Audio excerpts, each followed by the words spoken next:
walk by the door. Check the lock every time he walk by the door. He run the motherfuckers like and locked on the trigger case they figure it's a fun day. Sunday, no, he don't play. No one chasing where he be in. Never trust another man walking by cheesing. Never catch him sleep. He won't let the bad dreams. How's it going, y'all? It's your boy Raymond back up in here with another album review video. And this time, don't know how many of you guys are going to recognize this album or this band by any chance, but I figured since it is brand new, came out about a month ago, I figured I would address it, especially since I just recently listened to it about a couple weeks back, and I have just kind of been a little obsessed with it ever since I heard it. It is Clipping's new album, Visions of Bodies Being Burned. Before the album title scares you, let me describe what you're getting into with this album. So basically, this album is by these three guys, one of them being Daveed Diggs, who happens to actually be a actor and a guy who is semi-well known in the in Hollywood and also in the Broadway musical scene. He actually is in the Broadway musical Hamilton, which is actually on Disney Plus, which is a very weird link, I know, and for some of you who have listened to this album and have heard of Clipping, this is going to seem like really, really funny and also really random. But yes, he is in Hamilton, and he is also the lead rapper in Clipping. Then we also have the producers, William Hudson and Jonathan Snipes, who are also both in the film industry as well. And basically their whole job is to be the producers for Clipping. You can definitely tell with a lot of their sound and also with a lot of their production quality that they obviously know exactly what they're doing in terms of mixing, in terms of musical integrity, in terms of design. Just everything in their music always sounds very well mixed, very well made and produced. It sounds amazing. Daveed raps just incredibly. His storytelling, wordplay, as well as his very hard and gritty delivery is also sort of something that drew me in as soon as I heard a few of the songs off of their album Clipping, as well as the album from last year, which is Addiction to Blood. Hearing a few songs here and there, you know, I was sort of interested. I wasn't fully hooked yet because there weren't too many songs that I thought were super standout-ish. Maybe like a couple here and there, like Work Work off of their self-titled. But other than that, I wasn't really too sure what I was getting into initially. And then their new album came out, heard about it. Wasn't really like anything that I really paid too much attention to because I just had so much else going on at the time.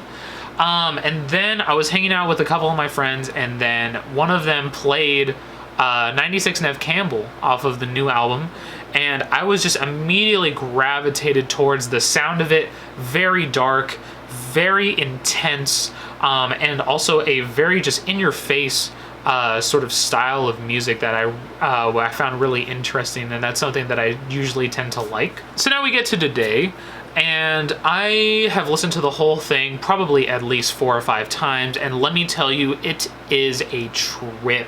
I guarantee you, you will not know what you are getting into just from the first intro alone. This album basically is a mixture of horrorcore as well as hip-hop, and I guess a little bit of industrial music as well, and noise music. All of this combines together to create a very weird sensation, something that you can bob your head to, but also something that you feel like you should hear in like the new Scream movie or like the new Halloween remake. All of it is very, very dark, very intense, especially. Like some of this, I even had a hard time even listening to some of this initially, just because it is so jarring, and also just because it is so intense and really puts you in the vibe that they are really going for with in terms of the sound of this album. In terms of this, I just figured I would shed some light on it just because I do think that it is one of the more important albums that to come out this year. And so immediately, as soon as you kick off with the intro, there was this build-up, this very, very dark, deep build-up. It seems like they took a microphone and just placed it in like a dark alleyway and then just let it record for like an hour, and then they just sampled it for like the beginning intro, because there just seems to be like some clattering, some objects moving in the background, but it's all very echoey. It seems like you're in a dark chamber, and then there's just this absolutely distorted as hell kick that comes in, and it is just brutal because it builds all the way to the end. And then halfway through the intro, you get David coming in, just dropping these insane bars. The way David is rapping, it sounds like he picked up like he sounds like he's in a phone booth and he's telling you exactly what's going to happen to you right before you're about to get murdered. That's literally the entire sound that this first intro has. It's getting more and more intense, and it's ramping up throughout this whole intro just by this booming, distorted ass bass that is just building. And then finally at the end, there is just this wall of static, which leads straight into track number 2, which is Say the Name. Now this track is very interesting because it almost seems like more house inspired a little bit, at least the way that the beat is structured. It seems very, very much more like something that Gesaffelstein would probably make.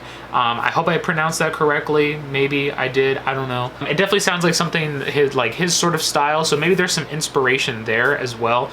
But I love this track. Say the Name is just absolutely brilliant. Many of the references that David goes into are references back to horror movies such as Candyman, such as Scream, even Halloween and Psycho are kind of thrown in there a little bit. Some of them aren't necessarily direct references, but obviously in terms of the story that he is depicting, obviously with like the women getting murdered and about to get knifed, there's blood everywhere, there's like this weird sense of electricity in the air. The detail that he goes into is just absolutely brilliant. Then you go into Witchboard, which is just, it sounds like some people playing with like a Ouija board and just spelling out some names, and then all of a sudden, which leads into 96 Nev Campbell, and we get these pounding kicks, which sounds like somebody's banging on a door, and it's rhythmic too, which leads into the beat. And we get these incredible verses from Cam and China, who are featured on this track, who do a fantastic job. I'll definitely have to look into more of their music later on down the road once I get a chance, because they just absolutely killed this track. And David is just sort of in the background, sort of doing his thing, and he's just on the hook. On this one is very, very catchy, as most of the hooks on this whole project are, to be honest. But yeah, and then we get 96 Nev Campbell. The beat is just absolutely insane. A little bit more, this one's 96 Nev Campbell is probably the more hip-hop influenced track out of all of these on this album, and I actually absolutely love it. I think it just bops. I think it's something that you can definitely play. It's probably the easiest to listen to, I would say, other than Say the Name. It's probably the easiest to get into, to groove to sort of bob your head to, without getting too, without getting too like scarred over the sound of it. I guess would be the best way to put it. From that, we get Something Underneath, which is just this brutal sound. With Something Underneath, it almost seems like David is trying to describe like the return of Jason to you. And it's just in these weird rhythmic patterns. Like the percussion is just absolutely insane on this track. There's just so many different sounds, whether it's sounds generated by a drum machine or whether it's sounds that they probably actually made in the studio themselves. It's just this huge collage of, it feels like something is literally like about to be reborn so that it can kill you. That's literally what this song is basically intended to sound like. Very intense, very fast driving, very really puts you at like the center of what seems like this horror movie is really generating to become. And then we get Make Them Dead, and then we get also She Bad, which sort of both of them together are sort of these. This is where we sort of get the more of the noise and industrial sound, really. Make Them Dead is just this brutal static noise song that basically is just filled with static and with noise sounds in the background. Meanwhile, there is just this absolutely disturbing and speaker knocker of a kick in the background that just keeps coming up every like few bars or so. And then David is sort of rapping over top of it. There's these ghostly hums and wails in the background during the chorus, if you can even call it a chorus. And then on She Bad, I think She Bad is probably one of the more taken inspiration from in terms of the witchcraft aspect of it that they're sort of referencing in this album. She Bad is sort of referencing, like, you know, sort of a spirit, like a female spirit or like a witch, and it's sort of depicting like what the witch is going to do to you and how it's going to haunt you. It's going to do all these bad things, what it's made of, blah, blah, blah, blah, blah, the experience, really. But then we get to probably some of my favorites on this album, which are Pain Every Day, Check the Lock, Looking Like Meat, Body for the Pile as well. All of these tracks, they really incorporate, and it really feels like you are in the center of this horror movie that is unraveling musically. A lot of the imagery and a lot of the raps and a lot of the rhyme flows and everything do a really good job of going for the theme and also depicting these very insane and terrifying situations, making this beautiful blend of horrorcore as well as hip-hop, as well as industrial music thrown in there as well. This album isn't exactly an easy listen necessarily, but I do think it is probably the best sounding album to come out this year, other than Fetch the Bolt Cutters. Just because I think this just has some of the best instrumentation, some of the best production, some of the best mixing, some of the best rapping I've heard from this year alone. And also just from the start of this decade, it's just such a great kickoff and just really makes me interested to hear what Clipping is going to come up with next. Technically, this is supposed to be a pair of albums. I know Addiction to Blood and Visions of Bodies, originally they were supposed to make it one singular album, but I'm glad that they split it up because I didn't think Addictions was as good as it was hyped up to be, unfortunately. I didn't think it was bad at all because production on that album is still great as well, but I just think this has more of a consistent sound as well as more of a consistent production style, and I think the theme and concept was executed just incredibly on this whole album. So with all of that said, I think for this album, I think I gave it a 9.5 out of 10. I think I'm probably going to keep it there, may or may not drop it to a 9. I've been listening to it a lot recently, so I may or may not drop it to a 9, but right now I'm going to leave it at a 9.5 and see where it ages from here. Give it some time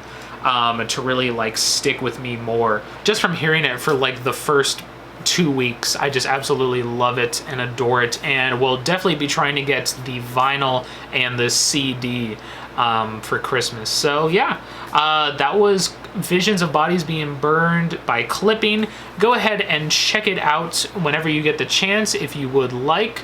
Like I said, this album isn't exactly the easiest listen, but if you're a hip-hop fan, if you're even a metal fan, an industrial music fan, and if you like horrorcore as well, I think this album will definitely be a very good listen for you, and so I would recommend it if you fall under any of those categories. Also, to let you guys know, I did do a Grammy recording as I did do a Grammy predictions as well as picks video, which I should be editing and should come out soon. It is a rather longer video. I'm gonna try to cut it down by to like 20 minutes.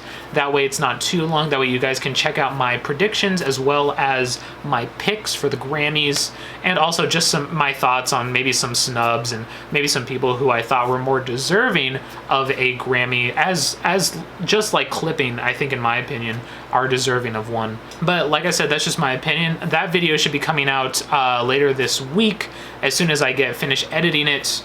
and hopefully you should be seeing it a couple days after this video comes out as well. So thank you guys for watching. I appreciate it. I'm back after the long month that it's been without any content.